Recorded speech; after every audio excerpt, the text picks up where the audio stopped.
Hey guys, it's Raj. Airlines are pretty easy targets, but it seems like recently Delta Airlines is getting more heat than usual. The company announced changes to both its frequent flyer program and their airport lounge access, and even more recently, they've said they were going to make tweaks to those changes after a lot of public backlash. The changes that are making people so upset seem to be because people are getting less than what they're used to. Effectively, less people will get access to the airport lounges, and in order to qualify for special flight status, you can't just book flights, fly, and get miles to qualify anymore. Instead, it'll be based directly on how much you spend, which these days is obviously not popular, and generally speaking, the changes make it much harder for people to qualify, and this was intentional. Delta has two huge problems. One, their lounges are so overcrowded it actually makes me not want to go in them at all, which is just a small part of the fact that there's simply too many people who have travel benefits and Delta can't meet demand, and two, money is tightening, which means it's harder to stay profitable despite us returning to normal after 2020. So obviously, Delta needs to address this. Based on a lot of factors outside of anyone's control, benefits and rewards consumers once enjoyed are going to change, shrink, or be non-existent for most of us. And long-term, that's actually a good thing for us normal spenders despite the short-term hit, although I do feel for the long-term loyal Delta customers that are absolutely getting thrown in the shredder here. But I do think Delta will come out with some new proposals to keep the peace, and hopefully they find a way to reward loyal customers in some way or risk losing them and the revenue they bring in. For the past few years, the money train was rolling strong, even before stimulus checks were being directly deposited into people's bank accounts and money was being printed at record levels. And this upswing in the economy and stock market allowed people to fly, and Delta did a fantastic job of being one of the top choices for a traveler when it comes to airlines. I certainly prefer to fly Delta if I can over any other airline, because if there is an issue, it's usually fixed pretty quickly, and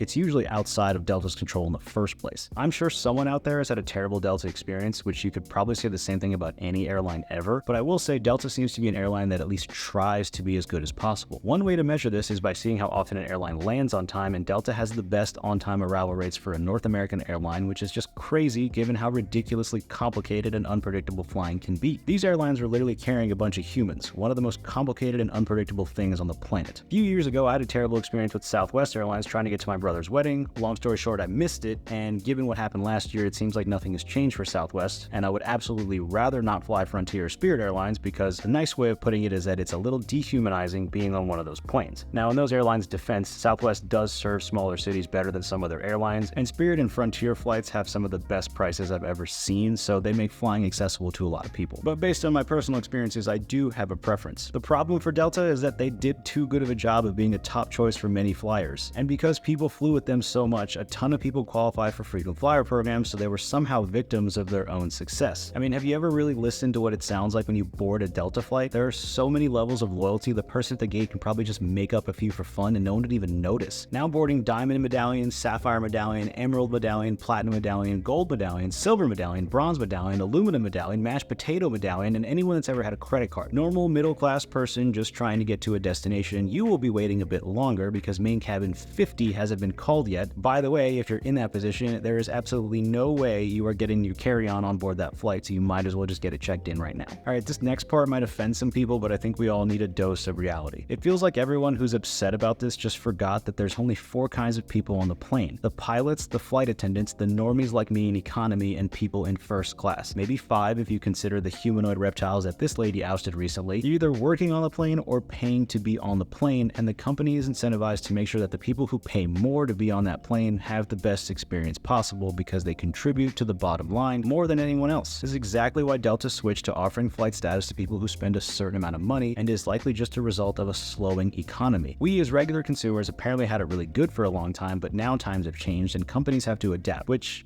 means that our experience will change as well. Some of these perks people were getting and might be losing now are arguably very minor, like boarding the plane early even though it takes off when all of us in main cabin get on board, or a slightly larger, more padded seat and a free alcoholic beverage, maybe a free checked-in bag and full Wi-Fi access, which are honestly pretty legit, I will admit, but overall arguably very minor things. However, this was enough incentive to get people to keep choosing Delta, even if it meant paying a little extra. Maybe I'm old school, I'm just happy to get to the destination and my in-flight Biscoff cookie and ginger ale are a bonus. And I'm sure there's a ton of other perks at all the various levels, and of course, depending on what credit card you have, and maybe even unadvertised perk tiers for the mega rich, Illuminati level humans, but the big backlash is really coming from the fact that people earn Delta Airline status predominantly from booking flights and flying regularly, accruing miles, and the airline has switched to a system that rewards spending, which makes it harder for most people to qualify. But basically nothing was done to help people who were choosing Delta Delta out of loyalty to the airline. In some cases for decades, obviously not popular, especially given that we're all getting wrecked by inflation and high interest rates. Now that the money printer stopped and the Fed raised rates to help combat inflation, we're now seeing businesses being forced to protect their bottom line, and that means prioritizing their loyal, high spenders, which also means in this case taking things away from other loyal flyers who don't spend as much or don't have a high enough credit card tier. The obvious example is lounge access, but I am firmly in the camp that this specifically was long overdue, and this is going to happen in a down economy or an up economy. Lounge access used to be this cool, exclusive, premium experience that had an air of secrecy, elegance, and luxury. Now it's exactly like an awful Saturday night out in Miami where you stand in line for 3 hours at a club you never get into, hashtag Nickelback. I would rather spend 30 minutes in the Starbucks line at the airport instead, where they somehow still get my name wrong even though it's only 3 letters, but I get it, it's a crazy work environment, but at least I get a couple espressos and a sugar rush at the end of it instead of having to share a small space with basically half the airport. Delta Airlines is a business like any other company, and they have to strategize how they're going to see the other side of this economic position we're all in and solve problems they have as a company. In order to keep the books out of the red, Delta has to keep their biggest spenders loyal, and rewarding them for their spending is how they're going to do it, as well as give them access to exclusive benefits like lounge access, which means cutting access to it for most people, even if those people were also loyal. The bottom line is that money talks, and most people are like me and just don't spend enough for Delta to cut us in on the benefits in the downswing, and honestly I'm okay with that, because if everyone had access to these travel benefits, they're just not as special. They somehow become less desirable, and the quality of the perk is just not the same. This isn't profit season for Delta based on the macro economy, so there isn't going to be a ton of incentives for infrequent flyers, or maybe even people who fly as often as twice a week. This is survival season. The reality is that there were a lot of people who spent a lot of money with the airlines for years, and the new frequent flyer program changes don't have them feeling like their loyalty was being rewarded, which is where some of the pushback is coming from as well. However, we are in a down economy, and now loyalty is being tested, so I really see it from both sides. I think that the change is the best decision for the business long term, and when times are a little less strained economically and people have more money to spend, Delta and other airlines will probably switch to trying to attract more flyers, which means more perks for the rest of us. But that might be a while. The business has to actually survive for us to even get to that point, so we're all experiencing this perks and benefits contraction. But I firmly believe that as long as the airline makes it to better days, more benefits for more people will come back, and they will do it in such a way that's easier to access for more people because the company is incentivized to attract as many flyers as possible, which means that they make more money, and you get more rewards for choosing them regularly, and hopefully they don't overextend themselves next time and find a good balance. We're just not at that part of the economic cycle yet. Obviously, this pushback from people has sent a message to Delta, so they're probably going to go back to the drawing board to figure out the middle ground while we all work through this economic period, but I wouldn't expect them to suddenly grant everyone lounge access again or make it too much cheaper to gain airline status. Although I do see some sort of incentive for long-term loyal Delta customers in the mix, although that's total speculation and we have to wait to see how this all unfolds. So yeah, it's not ideal to be a loyal customer for years, have benefits, and then have those things under-deliver like crowded lounges, and then it's even worse to have those things taken away entirely and then being told you're switching to a model that involves just spending more money when times are hard, so that's no fun either. And by the way, it's harder to qualify now too, so I do understand the backlash. I think Delta will come back with some more favorable terms to the benefits in the short term, and ultimately will live to see better days where more people can enjoy more benefits, and that's because they're willing to make the hard decision necessary to survive. The point of this video wasn't to offend anybody. The point of this video was to inject a dose of reality. People are going to complain all they want, and rightfully so, but we are experiencing a contraction, and until things improve and airlines are able to offer more benefits to more people and basically give us a reason to choose a specific airline over another, most of us are just going to go with the cheapest, most convenient option available, and our loyalties will be tested if we decide to choose Delta over everyone else. And that's why it feels like everyone hates Delta Airlines right now.